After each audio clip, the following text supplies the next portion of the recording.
మహాపరిశుద్ధుడ, మహోన్నతుడు అయిన దేవ, సర్వాధికారి అయిన రాజా, నీకు వందనాలు.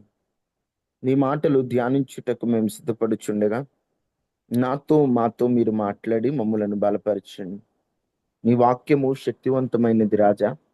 అటువంటి శక్తివంతమైన మాటలు ధ్యానిస్తున్నప్పుడు మేము ఆ వాక్యం వలన శక్తిని అనుభవించినట్లు సహాయం చేసి, మీరు మహిమ, ఘనత, ప్రభావములు పొంది మీ రెక్కల నీడలో మమ్మలను బలపరిచి భద్రపరచుమని సహాయం చేయండి. సహాయకుడువైన రాజా, అద్భుతం చేసి సమస్త మహిమ, ప్రభావ, ఘనతలు మీరు మాత్రమే పొందమని యేసు శక్తి కలిగిన నామములో అడిగి వేడుకొని ఉన్నాము తండ్రి, ఆమేన్. ఆమేన్. ఈరోజు 30వ తారీఖు కనుక ప్రభు చిత్తమైతే హాఫ్ నైట్ ప్రార్థన ఉంటుంది. ఎందుకు నేను కన్ఫర్మ్ గా చెప్పలేకపోతున్నానంటే పరిస్థితిని బట్టి. కాబట్టి మధ్యాహ్నం కల్లా గ్రూపులో గనక హాఫ్ నైట్ ఉంది అంటే హాఫ్ నైట్ ఉంది, లేదా రేపొద్దున వాగ్దాన సందేశ కూడిక జరుగుతుంది. ఏదైనా కాస్త గ్రూపును ఫాలో అవ్వండి. వాగ్దాన సందేశ కూడికన హాఫ్ నైట్ ప్రార్థనన నేను సాయంత్రం కల్లా చెబుతాను. ఒకవేళ ఈరోజు హాఫ్ నైట్ జరగకపోతే ఈ వారములో కానీ వచ్చే వారంలో ఖచ్చితంగా జరుగుతుంది. హాఫ్ నైట్ జరగని పక్షంలో ఉదయకాల వాగ్దాన సందేశ కూడిక జరుగుతుంది. ఈ విషయాలన్నీ గమనించండి. దేవుడు గొప్ప కార్యాలు మన కుటుంబాల్లో, మన జీవితాల్లో జరిగించినట్లుగా కూడా మీరు ప్రార్థన చేయండి.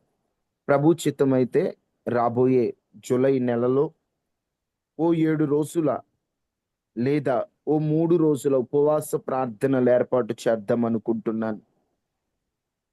పగలంతా ఎవరి పనుల్లో వారున్నా మధ్యాహ్నం 3 గంటల నుండి రాత్రి వరకు ప్రార్థనలో ఉండి ఒక 3 రాత్రులు కానీ 7 రాత్రులు కానీ సాయంకాల ప్రార్థనలు 8 తర్వాత 8 నుంచి 10 గంటల వరకు, 8 నుంచి 9:30 వరకు ఓ 7 గాని 3 గాని రోజులు ఉపవాస ప్రార్థనలు ఏర్పాటు చేయాలనే ఆలోచన కూడా కలిగి ఉన్నాం. దేవుడు మార్గాలు తెరచినట్లుగా ఆ సమయానికి సేవకులు, మనకు కొంతమంది సేవకులు పిలిపిద్దాం అనుకుంటున్నాను. వారికి సమయాలు దొరుకున్నట్లుగా వీటన్నిటి కోసం కూడా ప్రార్థన చేయండి. రాబోయే నెలలో ఉపవాస ప్రార్థనలు, ప్రత్యేక స్త్రీల కూడిక, ఆ తరువాత కొన్ని కార్యక్రమాలన్నీ కూడా ప్రభు చిత్తమైతే ఏర్పాటు చేయాలనే ఆలోచన కలిగి ఉన్నాం. దేవుడు అన్ని విధాలుగా ద్వారాలు తెరిచినట్లు ప్రార్థన చేయండి. కొద్ది నిమిషాలు దేవుని వాక్యాన్ని మీతో పంచుకుంటాను. ఫిలిప్పీలకు రాసిన పత్రిక 2వ అధ్యాయం 19వ వచనాన్ని ఒకసారి చదువుకుందాం.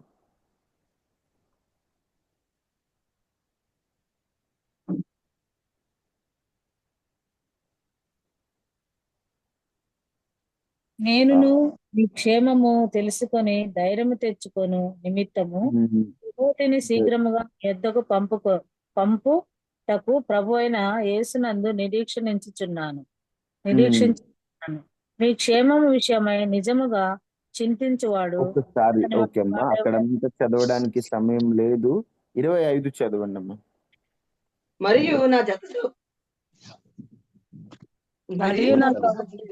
మరియు నా సహోదరుడును జత పని వాడును నా తోటి యోధుడును మీ దూతయు నా అవసరమునకు ఉపచరించువాడునైనా ఎపఫ్రోదితును మీ యొద్ద పంపుట అగత్యమని అనుకుంటుని. ఇక్కడ మనం గమనిస్తే పౌలు గారు ఫిలిప్పీకు పత్రిక రాస్తూ ఆ పత్రికలో ఒక వ్యక్తిని పరిచయం చేస్తున్నాడు. ఆ వ్యక్తి పేరే ఎపఫ్రోదీతు. ఈ ఎపఫ్రోదీతు ఎవరయ్యా? అసలు ఈ ఎపఫ్రోదీతు గురించి ఎందుకు మాట్లాడుతున్నాడు అంటే, ఈ ఎపఫ్రోదీతు వాస్తవంగా ఫిలిప్పీ పట్టణంలో పుట్టినవాడు. ఆ ఫిలిప్పీ పట్టణంలో పుట్టిన ఎపఫ్రోదీతు అనే పేరుకి అర్థం ఏమిటంటే సౌందర్యవంతుడు, మనోహరము అని అర్థం వస్తుంది. ఈ ఎపఫ్రోదీతు అనేటువంటి పేరు వాస్తవంగా గ్రీకు పురాణ దేవత పేరు అన్నమాట. మొదట్లో ఎపఫ్రోదీతు ఓ అన్యుడైన తర్వాత పౌలు గారు మిషనరీ ప్రయాణంలో దాదాపుగా క్రీస్తు శకం 51వ సంవత్సరంలో ఐరోపా ప్రాంతంలో ఆయన సేవ ప్రారంభించినప్పుడు అక్కడ ప్రయాణములో రక్షింపబడిన ఓ గొప్ప వ్యక్తి ఎపఫ్రోదీతు. ఫిలిప్పీ పత్రిక అంతా కూడా ఎపఫ్రోదీతు గురించి 2 సార్లు రాయబడి ఉంటది. ఈ ఎపఫ్రోదీతును పరిచయం చేస్తూ పౌలు గారు కొన్ని మాటలు వాడుతున్నారు. మరియు నా సహోదరుడును, జత పనివాడును, నా తోటి యోధుడును, మీ దూత, నా అవసరమునకు ఉపచరించువాడనైన ఎపఫ్రోదీతును మీ యొద్దకు పంపుట అగత్యం, అవసరం. అతడు రోగి ఆయనని మీరు వింటిరి గనుక అతడు మిమ్మునందరిని చూడ మిగుల అపేక్ష కలిగిన వాడై విచారపడుచుండెను. నిజముగా అతడు రోగి అయి చావునకు సిద్ధమై ఉండెను గాని దేవుడు అతని కనికరించను. అతని మాత్రమే గాక నాకు దుఃఖం మీద దుఃఖము కలుగుకుండుటకై నన్నును కనికరించను. కాబట్టి మీరు అతనిని చూచి మరలా సంతోషించిన నిమిత్తం నాకున్న దుఃఖము తగ్గు నిమిత్తం అతన్ని మరీ శీఘ్రముగా పంపితిని. నా ఎడల మీ ఉపచర్యలో ఉన్న కొదువను తీర్చుటకై అతడు తన ప్రాణమునైనను లక్ష్య పెట్టక క్రీస్తు యొక్క పని నిమిత్తము చావునకు సిద్ధమై ఉండెను గనుక పూర్ణానందముతో ప్రభువునందు అతనిని చేర్చుకొని అట్టి వారిని గనపరుచుడి. ఫిలిప్పీలకు పౌలు గారు పత్రిక రాస్తూ ఎపఫ్రోదీతు అనే ఒక ఆయన్ని పరిచయం చేస్తూ ఆ ఎపఫ్రోదీతుని వాళ్ళ దగ్గరికి పంపిస్తున్నాడు. పౌలు గారు తన తోటి వాడైనటువంటి ఎపఫ్రోదీతును పరిచయం చేసేటప్పుడు ఈ ఎపఫ్రోదీతులో కొన్ని శ్రేష్టమైన లక్షణాలు కనిపిస్తున్నాయి. అవేంటో ఒక్కొక్కటిగా మనము ధ్యానం చేసే ప్రయత్నం చేద్దాం. ఒకటి, నా సహోదరుడు అన్నాడు. వాస్తవంగా మాట్లాడాలంటే సహోదరుడు అనే మాటకి అర్థము సహ ఉదరములో నుండి వచ్చినవాడు. ఉదరము అంటే పొట్ట, ఒకే పొట్టలో నుండి వచ్చిన వారము అని అర్థం. లెక్క మాట్లాడాలంటే పౌలు గారు ఓ యూదుడు లేదా రోమా ప్రాంతమునకు చెందిన రోమా పౌరసత్వం కలిగిన ఓ వ్యక్తి. కానీ ఫిలిప్పీలకు ఆ పట్టణములో ఉన్నటువంటి ఎపఫ్రోదీతు వేరు. ఒక మాటలో చెప్పాలంటే ఆయన కులం వేరు, ఈయన కులం వేరు. అయినా కూడా ఏమని నా సహోదరుడు. లెక్క మాట్లాడాలంటే క్రైస్తవ్యములో కులము లేదు.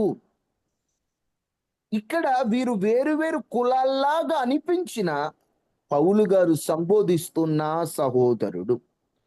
క్రీస్తులో అందరము ఒకటేనండి.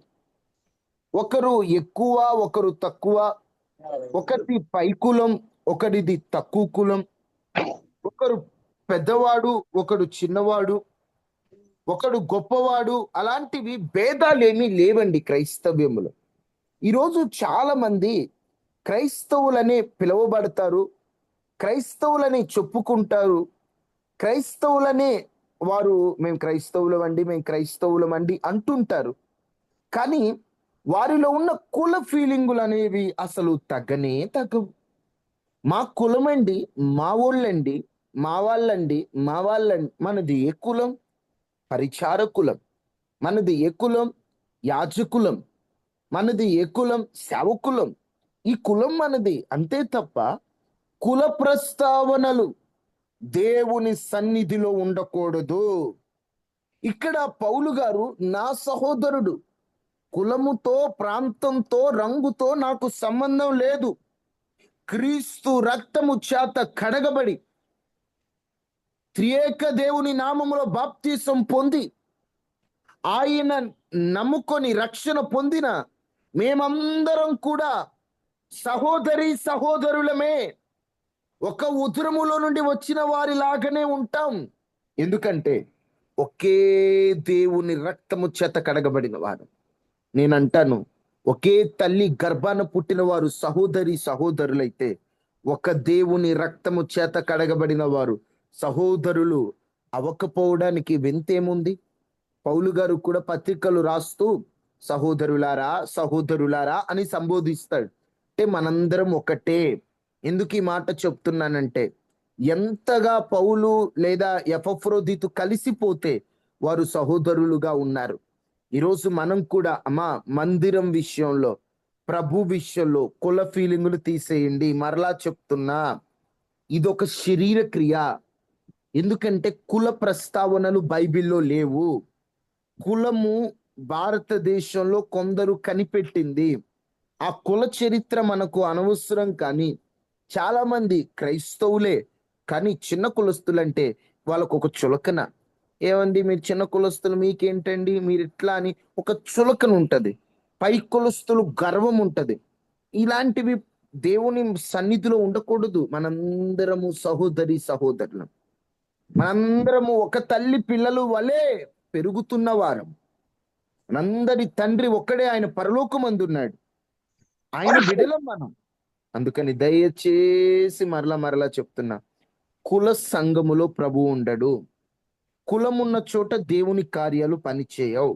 మనందరం కూడా ఇప్పుడు కొంతమందికి ఆతురత ఏంటంటే, పలానా బ్రదర్ ఏ క్యాస్ట్ అండి, పలాను పలానోళ్ళు ఏం కులం అండి, ఎందుకండి, మనకు అవసరమా అండి, మనకి ఆ లెక్క అవసరమా అండి. ఎవరో ఒక సహోదరి నాకు ఒకసారి ఫోన్ చేసి, బ్రదర్ నేను ఎప్పటి నుంచి ఒకటి అడగాలనుకుంటున్నాను బ్రదర్, అడగలేకపోతున్నాను, కొంచెం మీరు చెప్తారా అన్నారు. సరే ఏదో అడుగుతారేమో, బైబిల్ గురించి అడుగుతారేమో, మరొకటి అడుగుతారేమో అంటే, బ్రదర్ మీది ఏ కులం, ఎందుకంత ఆశ, ఎందుకంత తాపత్రయం, ఎందుకంత ఆతురత, ప్రభు నమ్ముకున్న వాళ్ళకి మనకు అలా ఉండొచ్చా, ప్రభు నమ్ముకున్న వాళ్ళకి అసలు ఆ ఫీలింగ్ మనకు ఉండొచ్చా, ఉండకూడదు. అందరూ సహోదరి సహోదరు, అందరూ. అందుకని దయచేసి అందరూ ఒకటే అనే భావనతో సాగిపోదాం. అది పౌలు ఎపఫ్రోదితు విషయంలో ఉన్న ఆ సహోదరి సహోదరుల భావం. మనందరం కూడా ఆ సహోదరులం. ఎందుకంటే క్రీస్తు రక్తము చేత దేవుడు మనల్ని కొన్నాడు, కన్నాడు. కాబట్టి ఆయన పిల్లలం, సహోదరులు. మనందరం సహోదరులం. మన తండ్రి పరలోకమందున్నాడు. అందుకని అలాగున సాగిపోదాం. ఒకటి, ఈ ఎపఫ్రోదితు నుంచి మనం నేర్చుకోవాల్సింది ఏంటంటే, ఈ పౌలు ఎపఫ్రోదితు నుంచి వారు సహోదరులుగా ముందుకు సాగిపోయారు. మనం కూడా సంఘాలలో కానీ ఎప్పుడు సహోదరులుగా ఆత్మీయ బంధంతో కొనసాగాలి. ఒక మందిరంలో వాళ్ళు సహోదరులు. ఈ కొంతమంది ఏం చేస్తారంటే, సహోదరుడు అంటారు, అదే మందిరంలో వివాహం చేసుకుంటారు. అది శాపం తల్లి, శాపం. ఒకసారి సహోదరి అంటే సహోదరి, సహోదరుడు అంటే సహోదరుడు. ఇక మరలా వరుసలు మారకూడదండోయ్. సహోదరులుగానే సాగిపోవాలి. నెంబర్ 1. నెంబర్ 2 ఏమంటున్నాడు, నా సహోదరుడును, తర్వాత జత పనివాడును. జత పని. పౌలు గారు పని చేసే దానిలో జతగా పని చేశాడట. జత పనివాడు ఎంత గొప్ప విషయం అండి. యేసుక్రీస్తు ప్రభు తర్వాత అలాగూ బ్రతికిన గొప్ప వ్యక్తి పౌలు గారు. ఆ పౌలు ప్రక్కన జత పనివాడిగా ఉన్నాడు. ఈ జత పనివాడిగా ఎపఫ్రోదితు కలిసి ప్రక్కనే ఉంటూ పౌలు గారి సేవలో ఎంతో ఉపయోగకరంగా ఉన్నాడు. ఈ రోజున మనం కూడా దేవుని సేవకులకు జత పనివారిగా ఉండాలి. అయ్యా సేవలో, ఎందుకంటే సేవకుని పరిస్థితి దేవునికి తెలుసు. ఒక విశ్వాసి కష్టం వస్తే సేవకునికి చెప్తాడు. సేవకునికి కష్టం వస్తే ఎవరికి చెప్పగలడు? ఎవరికైనా చెప్పాలనుకున్న విశ్వాసికి సేవకుడు కష్టం చెబితే చులకనైపోతాడు సేవకుడు. విశ్వాసం వచ్చి సేవకుడు చెప్తే చులకనవరు, ప్రార్థన చేస్తాడు, ధైర్యపరుస్తాడు. కానీ సేవకుడు వెళ్ళి చెప్పలేని పరిస్థితి కదా. అలాంటప్పుడు సేవకునికి ఎన్నో భారాలు. సేవకుని రూపం మన కళ్ళకు కనబడేది ఒకటైతే, మన కంటికి కనబడకుండా సేవకుడు నలిగిపోతున్నవి ఎన్నో ఉంటాయి. సేవకులు ఏంటంటే, అమ్మా మీరు మనుషులు ఎలా ఉంటారో సేవకులు అలాగనే ఉంటారు అనుకోవద్దు. ఎందుకంటే వాళ్ళకి ఎన్నో టెన్షన్స్. మీకు ఒక్క ఫ్యామిలీ టెన్షన్, మీ కుటుంబ టెన్షన్, కానీ ప్రతి ఫ్యామిలీ టెన్షన్ సేవకుడికి ఉంటది. ఏ కుటుంబానికి ఏ నష్టం వస్తుందా, ఏ కుటుంబానికి ఏ శాపం వస్తుందేమోనన్న భయముతో ఎప్పుడు మీ కుటుంబాల కొరకు ప్రభు సన్నిధిలో ధూపం వేస్తూనే ఉంటాడు సేవకుడు. మీకు ఏదన్నా చిన్న సమస్య వచ్చిందంటే సేవకునికి భయం వేస్తుంది. సేవకుని తొందరగా అపార్థం చేసేసుకుంటారు చాలా మంది. ఆయన పరిస్థితి అర్థం చేసుకోరు. కానీ ఈయన ఈ అపఫ్రోదీతు మాత్రం అలాంటోడు కాదు, జత పనివాడు. అయ్యగారు, నేనున్నానయ్యా, మీకు సపోర్టుగా నేనున్నానయ్యా, ఏం కావాలి ఏంటి? పౌలు గారు ఎన్నో కృంగిపోయిన సందర్భాల్లో అసలు నిజంగా ఆయనకంట ఒంట్లో బాగాలేదంట. ఎపఫ్రోదీతుకి, ఉదయ బాబు నువ్వు రెస్ట్ తీసుకో అంటే, నా ప్రాణం పోయినా పర్లేదని ప్రాణాన్ని లక్ష్య పెట్టక దేవుని పని నిమిత్తం చావడానికి కూడా సిద్ధపడ్డాడట ఎపఫ్రోదీతు. పౌలు గారితో పాటు అంత సేవ చేశాడు ఆయన. ఈరోజు సేవకులతో పాటుగా ఏ సేవ చేస్తున్నారు తల్లి? బాబు, ఏ సేవ చేస్తున్నారయ్యా? ఏ మాత్రం కనీసం నువ్వు వెళ్ళే మందిరానికి కాస్త శుభ్రమైనా చేస్తున్నావా? సేవకుడు విశ్వాసుల విషయంలో ఎంతో నలిగిపోతుంటాడు, కాస్త ధైర్యంగా ఉంటున్నావా? అయ్యా, భయపడొద్దు, దైవజనులుగా మీకోసం మేము ప్రార్థన చేస్తాం. ఒక్కోసారి కృంగిపోతున్న పరిస్థితులు, కొంతమందికి వచ్చిన సమస్యలను చూసి వాళ్ళు వచ్చి దేవుడు ఎందుకు మమ్మల్ని ఇలా చేశాడని సేవకుని ప్రశ్నిస్తుంటారు. వాళ్ళకేం చెప్పలేక, ప్రభువుని ప్రశ్నించలేక నలిగిపోతూ ఏం అర్థం కాని ఆ గందరగోళంలో సేవకులు ఉంటుంటారు. అలాంటి వారికి జత పని వారిగా ఉండండి. సేవకులకు సహకారులు కావాలి. కోత విస్తారంగా ఉంది, కోసేవారు కొద్ది మంది ఉన్నారు. సేవకుల సహకారం ఎంతో అవసరం. సేవకులు ఈరోజు చాలా మంది ఉన్నారు, సహకారులు చాలా తక్కువ ఉన్నారు. ప్రతి ఒక్కరు మేము సేవకులు అంటున్నారు, కానీ సేవలో సహకరించేవారు, జత పని వారు చాలా తక్కువగా ఉంటున్నారు. దయచేసి జత పని వారిగా ఉండండి. ఎపఫ్రోదీతు మనకు ఆ పాఠాన్ని నేర్పిస్తున్నాడు. జత పని వాడట, పని నిమిత్తం చావడానికి కూడా సిద్ధపడ్డాడంట. అందుకే పూర్ణానందంతో అతన్ని చేర్చుకోమని ఫిలిప్పి సంఘానికి పౌలు గారు పత్రిక రాస్తున్నాడు. సహోదరుడిగా ఉన్నాడు ఎపఫ్రోదీతు, జత పనివాడిగా ఉన్నాడు ఎపఫ్రోదీతు. 3, నా తోటి యోధుడు అని మాట్లాడతారు. యోధుడు అంటే ఎడతెగని పరిస్థితులలో కూడా పనిలో నిమగ్నమై శత్రువుతో పోరాడే సైనికుడినే యోధుడు అంటాడు. యోధుడు అంటే భయపడి వెనక్కి తిరిగేవాడు కాదు. చావనైనా చస్తాడు గాని వెనక్కి తిరగడు.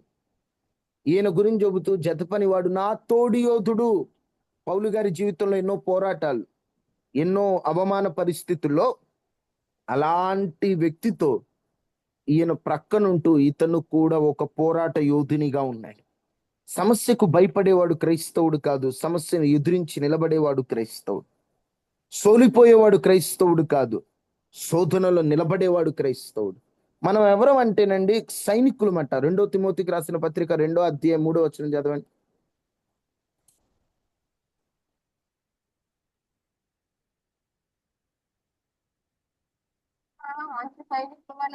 మంచి సైనికుల వలె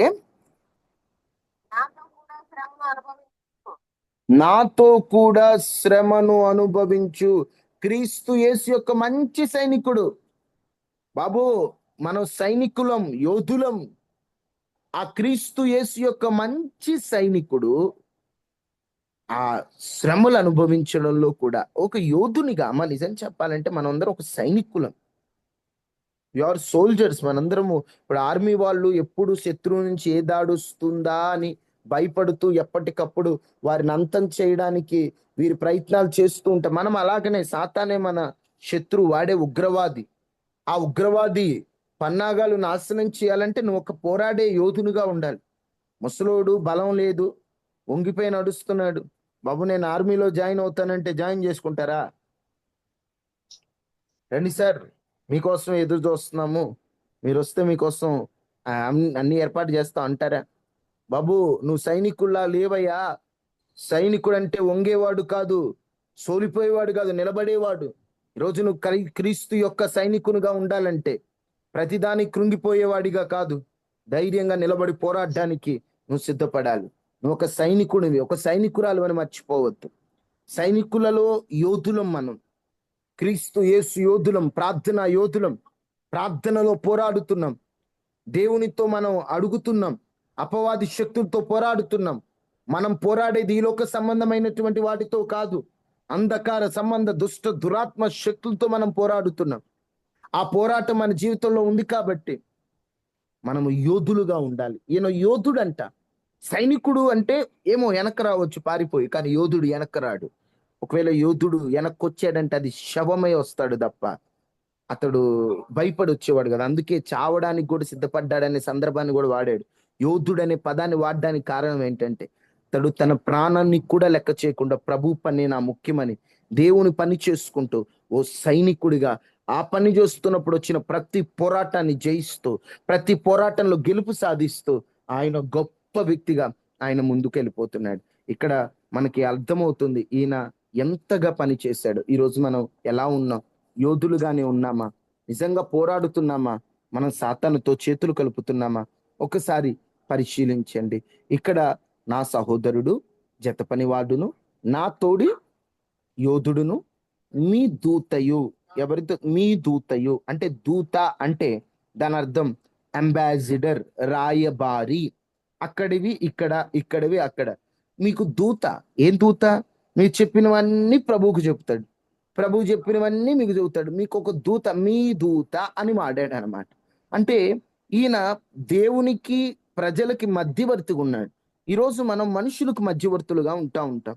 ఒక విశ్వాసిగా, ఒక ఆత్మీయంగా ఎదుగుతున్న వానిగా, ఆత్మీయంగా ఎదుగుతున్న రాలిగా నువ్వు దేవునికి మధ్యవర్తిగా ఉండాలి.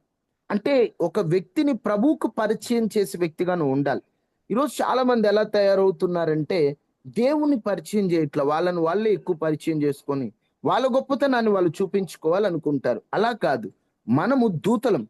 అలా ఏం చేయాలి? ప్రజల్ని ప్రభువుకు దగ్గర చేర్చాలి, సేవకుల దగ్గర కాదండో. ఒక ఆయన అంటాడు, రీసెంట్ గా ఒక పెద్ద సేవకుడి దగ్గర ఉండే ఆయన, నీకు నీ సేవకుడు ఎక్కువ దేవుడు ఎక్కువ అంటే, అలా అడుగుతారేంటండి, ఇద్దరు రెండు కళ్ళు అంటున్నాడు. చెప్పు, గట్టిగా చెప్పు, నీ సేవకుడు ఎక్కువ దేవుడు ఎక్కువ అని చెప్పేసి అంటే ఏమనాలా? అయ్యా, సేవకుడు గొప్పవాడే, నన్ను దేవుని దగ్గరకు నడిపించడానికి దేవుడు పంపించాడు. సేవకుడు అంటే ప్రేమ, దేవుని దగ్గర పంపించాడు, దేవుడే నాకు ముఖ్యమయ్యా అనాల. కానీ ఆయన రెండు కళ్ళండి, ఏదని చెప్పను. నాకైతే నవ్వు వచ్చేసింది. అయ్యయ్యో, దేవునితో సమానమా? అయినా వాళ్ళు అడిగారు గట్టిగా, చెప్పండి, మీరు అలా అనకూడదు, రెండు కళ్ళు ఇవి కాదు, నీకు ఎవరంటే ఎక్కువ అంటే, నాకు మా సేవకుడు అంతే ఎక్కువ అన్నాడు. సేవకుడు ఎవరు? దేవునికి మనకు మధ్యవర్తి. ఎప్పుడు దేవుడి స్థానంలో ఎవరిని పెట్టొద్దండి. దేవుడు మనకి మెయిన్. ఆయనకి మహిమ రావాలి, ఆయనే ఘనపరచబడాలి, ఆయనే యుగ యుగములకు గొప్ప దేవుడిగా స్తోత్రారాధనల మీద సింహాసన సీనుడై ఆయన ఉండాలి. ఆయన తప్ప ఎవరున్నారమ్మా? ఆయన మన దూత. సో మనకి దూతగా సేవకులు ఉంటారు. అందుకని అది గమనించండి. చూడండి, ఈయన అన్ని విషయాలు ఎలా ఉన్నాడు. నా అవసరమునకు ఉపచరించువాడనైనా. పౌలు గారికి ఏ అవసరం వచ్చినా ఉపచారం, పరిచర్య చేసేవాడు అనమాట. ఆయనకు బాగలేకపోయినా పక్క నుండి అన్ని చూసుకునేవాడు అనమాట ఈ అపొఫ్రోదీతు. ఈరోజు మనం అమ్మ సేవకుని కనిపెట్టాలి. సందర్భం వచ్చిందని చెప్తున్నా. సేవకుడిని, నీ కోసం ప్రార్థన చేసే సేవకుడిని ఎప్పుడు మర్చిపోవద్దు. నేను అంటాను అమ్మా, ఈరోజు చాలా మంది కొన్ని గమనిస్తుంటాను, వాళ్ళు కార్యం పొందేంత వరకు సేవకుని దగ్గరికి పలుమార్లు వస్తారు. అయ్యా నా కోసం ప్రార్థన చేయి, అయ్యా నా కోసం ప్రార్థన చేయి. ఆయన ప్రార్థన చేస్తాడు, దేవుడు కార్యం చేస్తారు. కానీ అమ్మ సాక్ష్యం చెప్పేటప్పుడు ఏమంటుందో తెలుసా? నా కష్టకాలంలో నాకు ఎవరు లేరు, నా కోసం ఎవరు ప్రార్థన చేయలా, నా ప్రార్థనే దేవుడు విన్నాడు అంటారు. ఆ ప్రార్థన చేసిన సేవకుడు, నేను ఎందుకు అంటున్నానంటే అమ్మా, తప్పుగాని కాదు, ఈ రోజుల్లో ఉన్న స్వార్థంలో నీ కోసం ఒకళ్ళు దేవుని దగ్గర అడుగుతున్నారంటే వారి మేలుని, వారి రుణాన్ని ఎప్పుడు మర్చిపోవద్దు. అది నువ్వైనా, నేనైనా, ఇంకెవరైనా. నీ కోసం ప్రార్థన చేసిన వాళ్ళని నువ్వు ఎప్పుడు మర్చిపోవద్దు. ఎందుకంటే ఈ లోకంలో ఉన్న స్వార్థంతో నీ కోసం, నీ పక్షాన దేవుని దగ్గర అడగాల్సిన అవసరం వాళ్ళకి ఏంటి? నీ కొరకు ఉపవాసం ఉండాల్సిన అవసరం ఏంటి? ఈరోజు సేవకుల విషయంలో కొంతమంది విశ్వాసుల తీరు అది కరెక్ట్ అనిపించదు. ఒక సేవకుడు భారంగా వీళ్ళ కోసం ప్రార్థన చేస్తుంటే ఇంకొక సేవకుడిని వెళ్ళిపోగొడుతూ ఉంటారు. నీ గురించి ఆలోచించే సేవకుడిని వదిలిపెట్టి ఏదో నామమాత్రంగా నిన్ను పలకరించే సేవకుడు, ఒకటి చెప్తున్నా, స్థానిక సంఘ కాపరి లేదా నీ కోసం పట్టించుకొని ప్రార్థన చేసేటువంటి ఆత్మీయ సేవకులకి నీ సమస్య తెలుసు. ఓ పెద్ద సేవకుడి దగ్గరికి వెళ్ళి, అయ్యగారు నా కోసం ప్రార్థన చేయండి, నువ్వు సమస్య చెప్పిన ఆయన కారెక్కిన వెంటనే మర్చిపోతాడు. ఎందుకంటే ఎన్నని గుర్తుపెట్టుకుంటాడు? నీలాంటి వాళ్ళు 100 మంది ఉంటారు, 1000 మంది ఉంటారు, అందరినీ గుర్తుపెట్టుకోలేరు కదా. మహా అయితే ప్రభు నా చెప్పిన ప్రార్థన అవసరతలన్నిటికీ జవాబు ఇవ్వయ్యా అంటాడేం. కానీ నీ గురించి ఆలోచించే సేవకులు కొంతమంది ఉంటారు. నీ గురించి వాళ్ళు ప్రత్యేక శ్రద్ధ తీసుకుంటుంటారు, ప్రార్థన చేస్తుంటారు. అలాంటి వారికి ఉపచర్యం చేయండి. సేవకునికి చేసిన మేలును దేవుడు మర్చిపోడు. ఎందుకు చేస్తున్నావు? ఆయన అందాన్ని చూసా, ఆయన ముఖాన్ని చూసా, ఆయన గొప్పోడన కాదు, దేవుని బట్టి చేస్తున్నప్పుడు దేవుడు ఎందుకు అన్యాయస్తుడుగా మర్చిపోతాడు? నువ్వేమీ కలవరపడద్దు. సేవకులకు చేసిన మేలు దేవుడు మర్చిపోడు. అందుకనే పౌలు గారికి ఎంతో ఉపచర్య చేసేవాడు అనమాట ఎపఫ్రోదితు. అందుకే సేవకులకు ఉపచర్య చేయండి. వారి ఆ, కష్ట సమయాల్లో సేవకులకు కూడా కొంచెం అండగా నిలబడండి, పరిచర్య చేయండి. సేవకులకు పరిచర్య చేయడం ఎంతో దీవెన. సేవకులకి ఏది ఇచ్చినా ఏది చేసినా అది ప్రభువును బట్టే కాబట్టి అది దేవుడు మర్చిపోడు.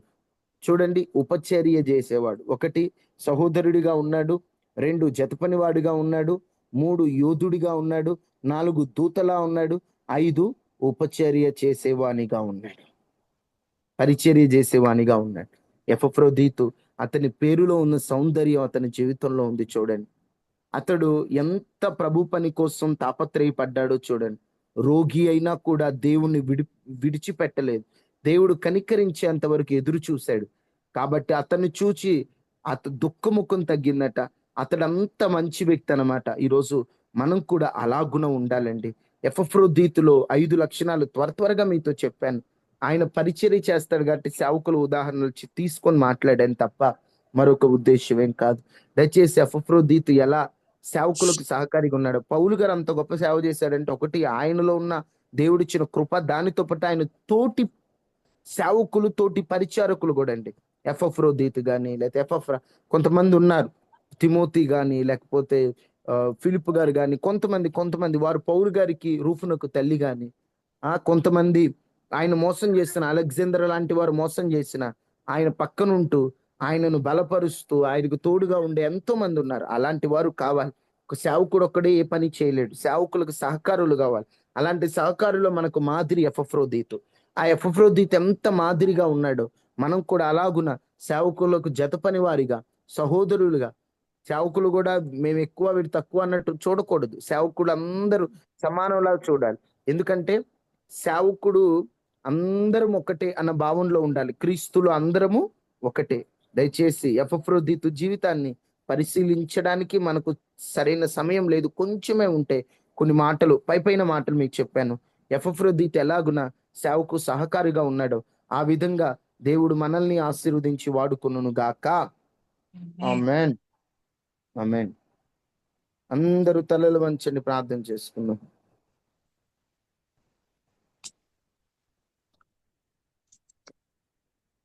మహాపరిశుద్ధుడా, మహోన్నతుడు అయిన దేవ, కృపాసత్య సంపూర్ణుడా, కృపగలిగిన రాజా, దయామయా, నీకు వందనాలు. ఈరోజు మాతో మాట్లాడిన కొన్ని మాటలు బట్టి నీ పాదాలు పట్టుకొని నిన్ను వేడుకుంటున్నా. నాయనా, నిజమే రాజా, పరిస్థితి ఎరిగిన మహా గొప్ప దేవుడు. అనారోగ్యంతో ఉన్న వారికి స్వస్థతనిచ్చేవాడు, మానసికంగా బాధపడుతున్న వారికి ధైర్యాన్ని ఇచ్చేవాడు. నీవు తప్ప మాకెవరున్నారు? ఆకాశం మందు నీవు మాకుండగా ఏదియో మాకు అక్కరలేదు. నాయనా, మీకు వందనాలు. రాజా, మీకు స్తోత్రాలు.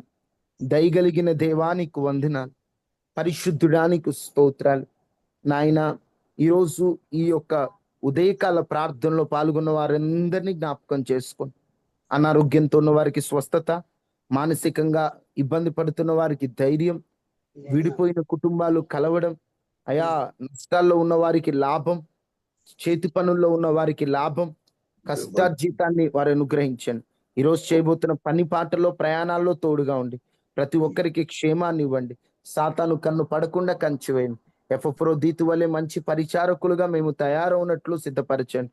ఈ ఉదయకాల ప్రార్థనలో పాల్గొన్న వారందరినీ దీవించి వారి పనుల్లో, చేతి పనులన్నిటిలో ఆశీర్వదించి నీ పిల్లలకు తోడుగా ఉండి రెక్కల నీడలో కాచి కాపాడి ఈరోజు మేము ఎక్కడ తొట్టిల్లిపోకుండా స్థిరపడుకు కృప మా అందరికి అనుగ్రహించమని యేసు నామములో అడిగి వేడుకుంటున్నాము తండ్రి, ఆమేన్.